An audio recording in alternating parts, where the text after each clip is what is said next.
Okay, here we are at the very front end of the International Space Station. This is the forward end of Node 2, and this is right behind this hatch is the PMA, the pressurized mating adapter, to which the space shuttle docks whenever the next space shuttle comes. You can see we have our flags up here at the most forward part. It's a 15-nation partnership, this International Space Station. So we'll start with the Node 2. We will stop at the Kibo module here, the Japanese pressurized module, and the Japanese logistics platform.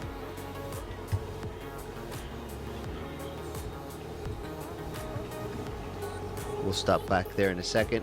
We'll take a look in the Columbus module, pride of the European Space Agency, and our pride too.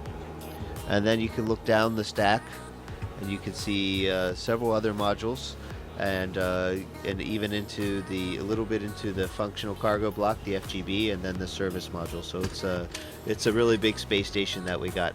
Welcome to Kibo. Please enjoy and relax in this brand new, the most spacious and quietest room in the ISS.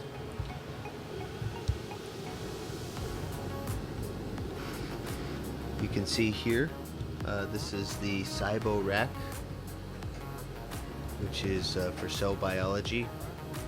And then we have a fluid rack, Urutai. So these are the two main Japanese science racks that are up here now. There's more that are coming. Let's take a quick look out the window before it gets dark outside. We're going around the world every 90 minutes, so we can see a lot of sunrises and sunsets. Oh my goodness, it's beautiful out there. So this is looking out the port side of the space station, and we're actually also on the front side, so front port side of the space station. And let's take a look what we can see out there. You can see the robot arm I was talking about, the GEM RMS. Those orange things are the solar arrays on the port side. And you can see we have a full set, and 15A STS-119 is going to be bringing up the last solar array on the starboard side. And take a look, there's our beautiful blue planet there. And looking at this and where we are, I'd say we're over the South Indian Ocean. You can actually see some icebergs down there, so we're actually probably between Africa and Antarctica. You can actually see the different shades of the blue water. Okay, so now fly with me. We're going to go to the Columbus module.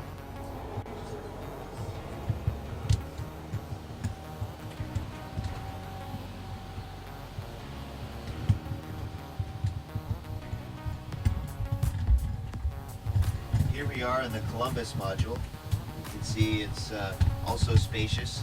It's also cluttered because it's a great place to store things or temporarily stow them. It's not going to be this way forever. We're going to have it nice and clean pretty soon. We're flying back to Node 2. We'll take a quick look what else we have here. We have my work area. It's a little bit cluttered right now, but this is kind of my desk. It doesn't sit out horizontally, but it has everything I need on it. This are my crew quarters right here. You can tell has my name on it. And in fact, I can give you a tour real quick of crew quarters. This is what it looks like inside. There's a fair amount of room. Look at has a standard space station light on it. So now we're going into the Destiny laboratory, headed aft on the space station. And there's my crewmate, Sandy Magnus. She's getting her exercise in for today. This rack is the oxygen generation system, and we have a few too many things on this rack, and we're in the middle of cleaning it off, not to interfere, but you can see oxygen. We're making oxygen, and when we make oxygen, we're breaking down water into hydrogen and oxygen, and the oxygen comes right out here. The water we're making either comes from the condensate from the air conditioning system, the water that's in the air, or urine. So this is a really neat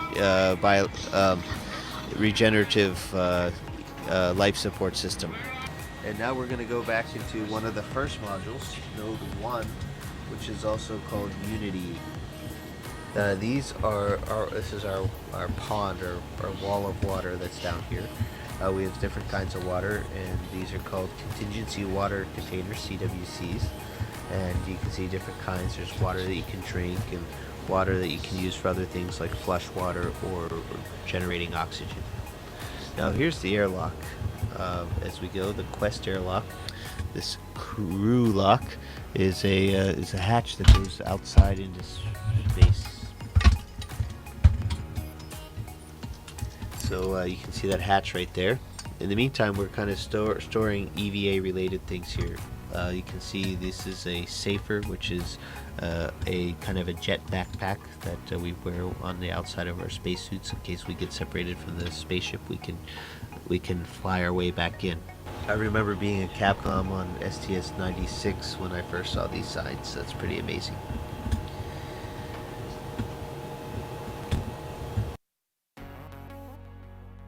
And we're floating into the Russian side of things.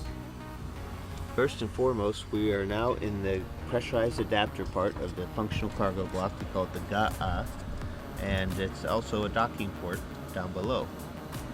As you carefully look down below, you can see the hatches, and inside what you can see in front of us is the docking mechanism for the Soyuz.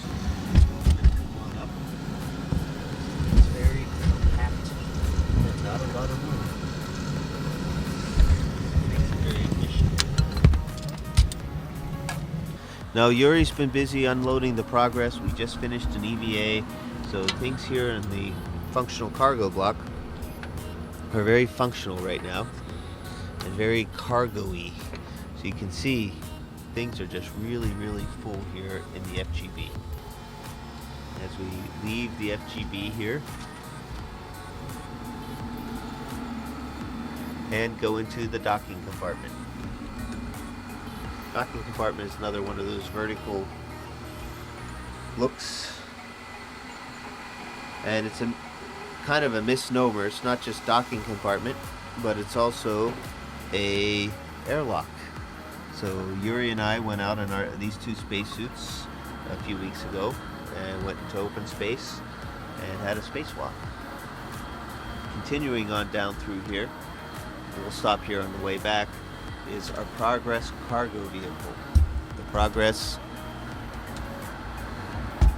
is a cargo ship, unmanned, uncrewed, nobody driving, and has the same kind of docking compartment. It's very much based on the Soyuz design, except it doesn't have any re-entry capability. We're going to take a look outside. And this is the hatch that I opened up and went outside for a spacewalk, and we're looking aft on the space station.